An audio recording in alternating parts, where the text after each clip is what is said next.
One of the things I learned in college was how different everyone acts and how some people always tend to go out way more than others while others prioritize their studying and are kind of just cooped up in their dorm all day.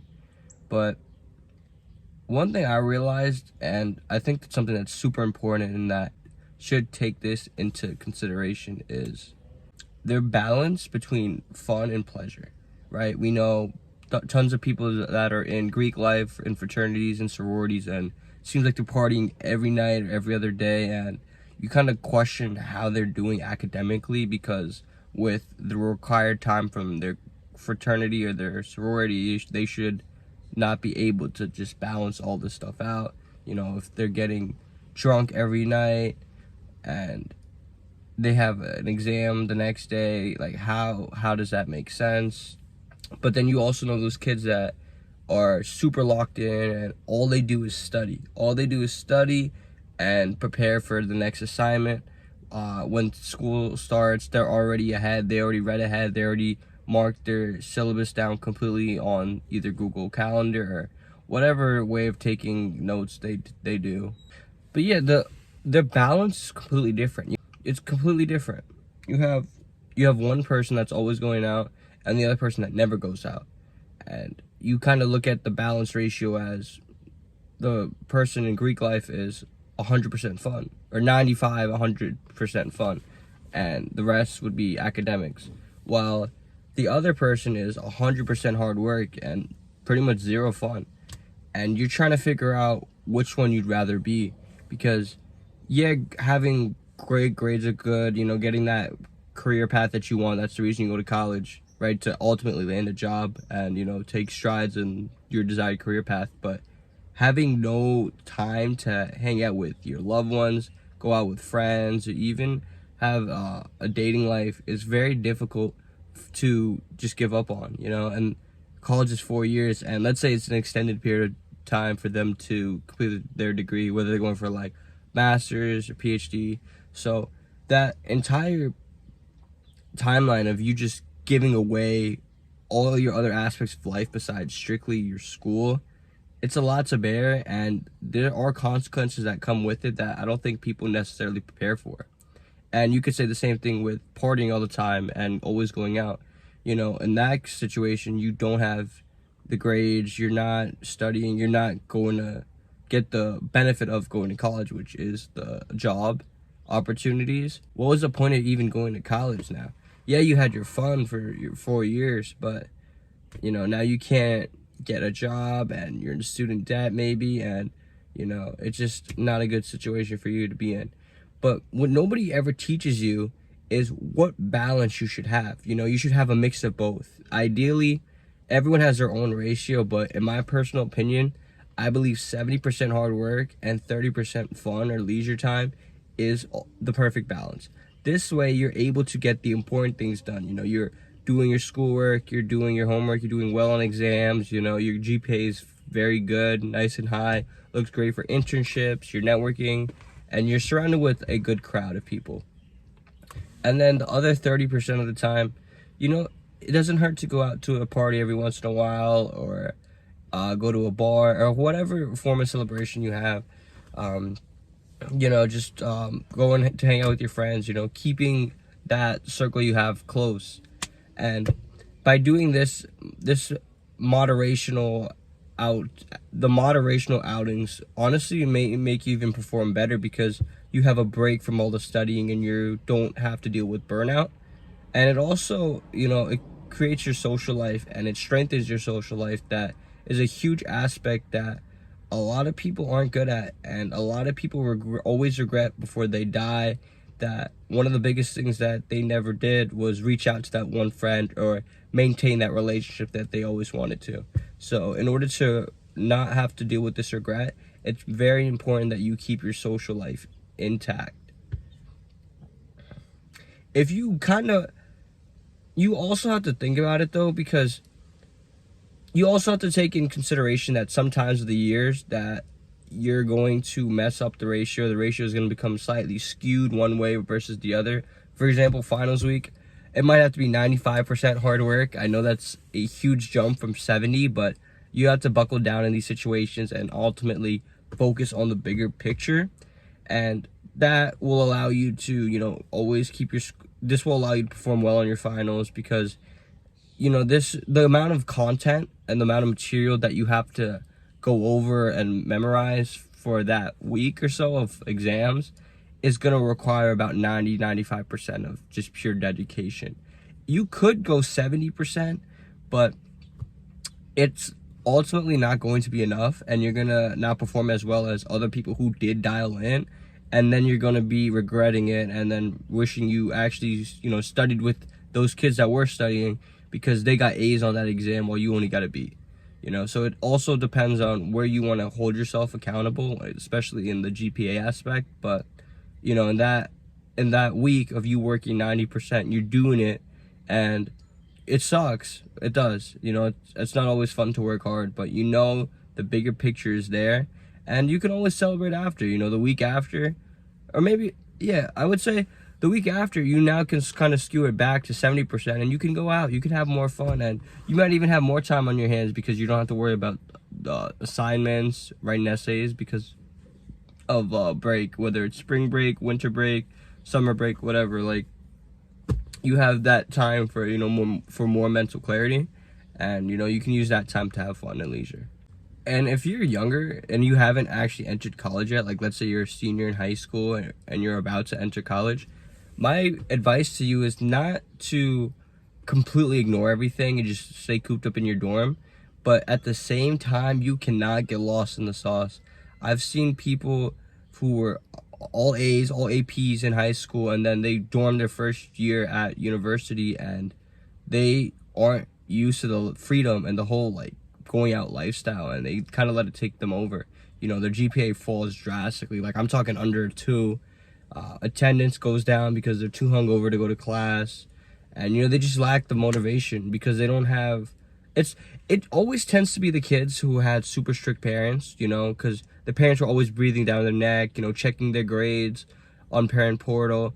But now they don't have that anymore. That tension, that stress is completely off their shoulders, and they kind of forget how to act. They take a little too much advantage of that freedom, and as a result, they do suffer. And it usually results in them not performing well the freshman year. But hopefully after a year, if that is you, ultimately I can't stop you from acting how you act. But ultimately, if that is you, just know you're going to have to work a little harder to kind of get back on track. But it's not impossible to recover from. So, if you do mess up, don't ever feel like it's too late. But definitely don't have two full years of that. If you have to party a little bit or a lot of it during your first year, just to kind of get it out of your system, especially if you didn't have fun in high school. Because I also understand that not everybody was super popular in their high school. Not everybody had a good group of friends. Not everybody was invited to parties. So if you never had that experience before, it's definitely going to hit you a lot differently than someone who has partied in high school. They were a little more social. They were higher in the social hierarchy, and you're going to feel a lot different because now it's your first time experiencing that. I don't even mean to throw shade at anybody, but I'm just saying, if you never partied before, once you get to college, it's gonna be a completely different experience to you. It's gonna be so new, and you might not necessarily handle it appropriately. I remember when I was a freshman, I was completely on lockdown, so I didn't have any of my freshman year on campus, and my sophomore year, I had a lot harder of a schedule. I'm talking some of the most difficult courses that I would have to take all throughout my college years. So I was in that aspect of, okay, I have to just study, completely ignore everything else and kind of just dial in. I would have went to the gym during that time. That kind of would have been my escape outlet, but my wrist was messed up, so I couldn't even go for an entire year basically without feeling some sort of pain. So I just kind of stopped. So by me not going to the gym, it took a huge toll on mental health, and I never felt like I had kind of a break. And I was working too, so that was extra stress. And even though my grades were good, I got my schoolwork done, and I attended my classes, I kind of felt like I was lacking. I had severe FOMO. I wasn't hanging out with my friends that often. And, it just doesn't make you feel that good about yourself. And, you just don't think life is as fun as it can be. But my next semester, I had a lot.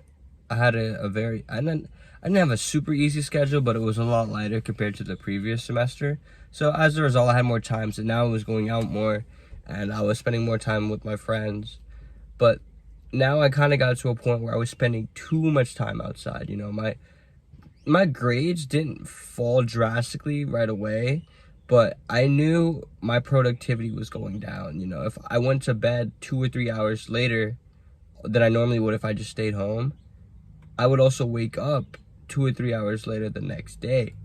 And this really did disrupt my productivity, and I didn't like that. I didn't like the feeling of me not being as productive as I could. So I kind of had to scale back a little bit from going out, and this is how I came up with the perfect ratio of 70% hard work and 30% leisure, because now I had time to be productive, get all my stuff done, and actually care about my future. And then the 30% I could spend however I want, going out, let's say once or twice every week. That's a good amount, because you're not going too long without interacting with your friends. Your social life isn't dying, but at the same time, what's priority to you, and you're able to get your stuff done. Obviously, if you're a STEM major and you're not a business major, you might have to work a little harder, because your curriculum is a little more rigorous, or I should say a lot more rigorous. So you might have to be 85% hard work and 15% fun, or even on a consistent basis, I think it might have to be 90% hard work and then 10% fun. You got you have to have 10% of at least some sort of social interaction with other people, and just to get your head off of whatever you're studying, because at some point it becomes diminishing returns. Like those people you see on YouTube that study for 15 hours a day, that's not possible. 15 hours straight is not possible. You are plummeting at some point, and you just refuse to admit it. You could obviously sit in a desk and say you studied 16 hours, but we both know that wasn't a productive setting, and you could have done 16 hours worth of work in terms of what you got out of the 16 hours, and let's say 2 or 3. I feel like that should be kind of the max time slot you spend studying for something, unless you just learn a completely different way and you just have a brain like that. But for majority of people, 2 to 3 hours max, and that's a huge study session for a lot of people. So definitely keep that in mind too when you're studying. You don't want to just sit on your couch, or you don't want to just sit and just study for 16 hours straight, because that's not an efficient way of studying.